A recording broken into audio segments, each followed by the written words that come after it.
Hey, everybody. This is another episode of our conversations with our contributors for the next issue of Moments magazine. I was looking at some old footage of when we started Moments in 2015 and our very first launch, and it really kind of brought me to tears because this is our last issue of Moments.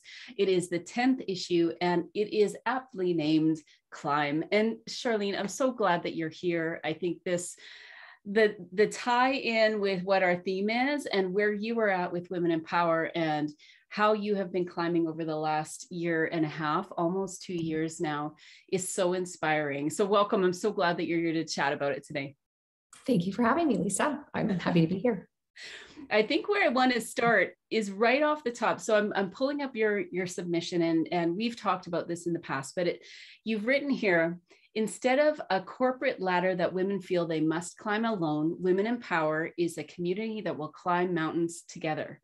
So do you want to start and tell us a little bit about Women in Power, and what does that actually mean to you to have a community together where you're actually climbing and making things happen together? Yeah, for sure. So Women in Power was created about a year and a half ago, as you mentioned, just prior to the pandemic, to support women in the power industry. And I've been working in the power industry myself for about 25 years and had my own personal struggles, and spoke with a lot of my female colleagues and friends that also had, similar struggles. And I started to think about, wouldn't it be great if we had a group of women that met or had an opportunity to connect on a regular basis so we could work together instead of feeling like we were alone in our own struggles. And I think that's one of the things we often think about ourselves, right? The struggle we're in is, we feel like you're the only one. You might feel so alone, and yet you aren't. And so this was the reason why I created Women in Power, was to help women understand they aren't alone, and that for them to, try and fight world peace and other large systemic problems wasn't something women could tackle on their own. So, or would take a lot of effort. And so, my theory has always been with, more voices, we have a greater impact together than we would if we stood alone. So that's where that quote that you chose to pull out of our key messages comes from, and why we choose to develop a community for women. And you had chosen that before really we were feeling COVID and the effects of COVID here in Canada. So that was something that was already in the DNA of the organization. Is that right? Yeah, that's correct. And had we known, right, how much work was going to be ahead of us. And, I've talked to you before about the challenges that we had as an organization. We started 2020 expecting to hold a number of in-person events, and that was really going to be how we were going to develop our brand recognition. And then the events piece was really going to be the forum around which everyone was going to develop those relationships and community. So without that, we really had to, we like everyone else, crashed hard, I think, in the beginning. And it took us a while to realize we were going to be in this for some time. And so, it's hard to let go of plans that you have when some of them were so great. You worked so hard on them, but we had to, at a certain point, a few months in, when we realized this was not going away anytime soon, we really had to take a look at our plan and our platform. And so we did pivot, is the word we all like to use in this day and age. And we use a lot of virtual forums to do the work that we're doing. So we were able to pull together panels and other learning, connecting type of opportunities. And we've got some peer mentoring circles that we've run virtually. And I think in hindsight, during that time was when women needed it the most. We all, and we're still suffering from Zoom fatigue, but we did find a lot of women really needed that reach out and we're lacking connection in a lot of ways, even within their own jobs and communities. So to be able to talk to other women that had similar challenges and could support them was a real benefit. And I like what you're saying. And I feel what you're saying, even a lot of people in my circle. I talk about the valley in this issue. So we're talking about that valley of discouragement, or, it's kind of cloudy or foggy and you're not quite sure what's next, and then moving from, or hopefully moving from that to more of a base camp kind of attitude where we're mapping the route and we're figuring out what's next and how does our team move forward. I really love that you brought that up, because it doesn't matter what industry we're in and what type of events we're planning. I think a lot of people did feel that when you do feel alone in it, and like a lot of very strong women that I know, we try to find solutions and ways out. And, I've been able to handle things in the past. So what's different now? Like, how can we find ways? But when you're tying a community together, where you're saying, well, let's climb together, let's find what that mountain is. And there will be some common denominators with the people that are now, I think you're up to 400 members, which is an incredible increase over such a difficult year. How is that playing out with some of the people that you're working with? And you've got a board, I think, of 12. So you've got a large board, you've got a large membership right now. Are you seeing that there's a bit of a shift happening where you're starting to really open up to those opportunities for 2022, or you're seeing people take that breath, like it's like, oh, that there are opportunities to still connect, still invest in what has become a really great community? For sure. We've definitely got a group of, really committed members.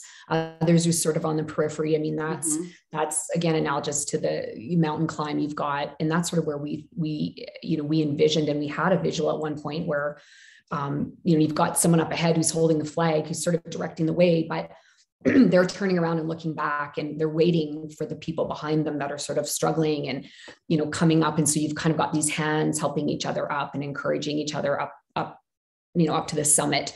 And sort of, to use your analogy, you get to that point where the clouds, you're above the clouds and the clouds are open. You can sort of see and look back. And we've tried to do that. And it's, I know this as a leader, like you have so many plans for an organization, and you get past one hump and you think, oh, there's the next one. What do I have to do next? Instead of looking back and thinking, oh my gosh, we really have come a long way. Yeah. So, when we started out thinking, we had 70 members and I didn't have any idea that the year would turn out the way it did, and that the success we would have would be a lot different than what we had anticipated. But at the same time, we really helped, a number of people, and I've had really heartfelt messages sent to me, and people reach out to me by email to say, thank you so much for this community. I needed it. It came to me at a time when I really needed it the most, or it's helped me with this particular issue that I haven't been able to tackle, or I just enjoyed having someone to talk about motherhood, or all those things that you maybe don't feel comfortable talking to someone at work about, or your boss about at work.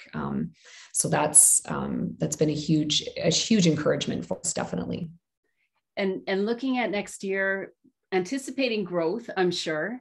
What are you excited about with your events coming up into next year? Some people are looking at still moving, kind of creating things that are more virtual. Some are looking at hybrids. Do you have an idea what next year looks like for you in your gatherings? Well, and that's funny. I was going to mention in our last, it's good to have a plan. I think the one thing we've learned, I think we've all learned from COVID, is to not hold too steadfast to that plan. But, I have often had people say, well, where do you want to take this? What's the ultimate goal? And I'm like, again, one step at a time, getting back to the mountain analogy, you want to get to the top eventually, but sometimes you have, like you said, those dips and valleys, and you've got to stop and take a breath, and maybe you've got to rechart your path, and I didn't expect us to have the accomplishments and achievements that we did this year from the start of this year. So I'm hoping that I'll be just as surprised or, as for next year. But of course, we're hoping, as I'm sure everybody else is, that we'll have in-person events. I think that's probably going to be the highlight of next year, being able to actually, some people we have in our peer mentoring circles that have never met each other in person. So they're really looking forward to the opportunity to do that.